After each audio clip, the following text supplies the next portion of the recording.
Guys, আজ যেমন একটা কথা কম, একটা সৌদি প্রবাসীর ভিডিও। সমস্যা হচ্ছে একজন সৌদি প্রবাসী, তো হাতে সৌদি থাকতো, তারপরে হেতার বউ থাকতো বাড়ির, আর হেতার বউ ফরকিয়া করতো একটা টেইলারের সাথে। টেইলার মানে যারা কাপড় ছিল তাদের লগে তার বউ ফরকিয়ার ভিতরে জড়িত হয়ে গেছে। এখন ফরকিয়ার ভিতরে ধরা গেছে রোজা।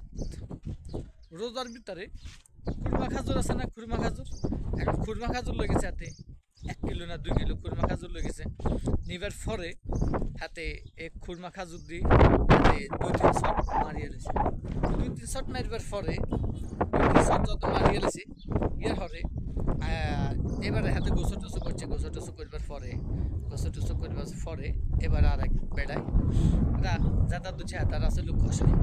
তো এতারা হরা দিতে দিতে সাইডের হাতে ঘরের ভিতরে আবার ঢুকছে। গোসল টোসো করি ইয়ের ভিতরে হাতারে ধরিয়ে এনেছে। ধরিবার পরে এবারে 40-20 হয়েছে। সকালে আসে একজন চেয়ারম্যান আছে, চেয়ারম্যানে আয় হেডামে।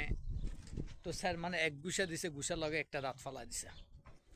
গুছার লগে একটা দাঁত ফালা দিছে পরে ওই সৌদি প্রবাসী তার ওয়াইফকে সে সারি দিছে। সারি দিবার পরে হে ওই যে সান্ডার লগে ধরা খাইছে, এই সান্ডায় আবার হেতের বিয়ে করছে। আবার হোলাও 2টা আছিল।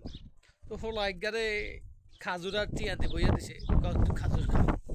তো হোলারও রোজা দিনে তাই খাজুর খাবার। হোলার বয়স আমার 3-4 বছর আছিল, ছোটগার বয়স, বগার বয়স 7-8 বছর আছিল এটা।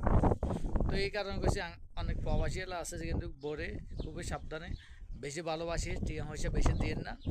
এটা আমি আপনাদের কাছে একটা অনুরোধ করতেছি ভাই। টাকা দিয়ে হরে বউ হারাবেন, টাকাও হারাবেন, সব কিছু হারাবেন। হরে বইরাতে গেলে আসি বসে বসে কানবেন, কথা বুঝছেন। তো আমি আসলে চাই না প্রবাসী ভাইরা অনেক কষ্ট থাকুক, দুঃখ থাকুক।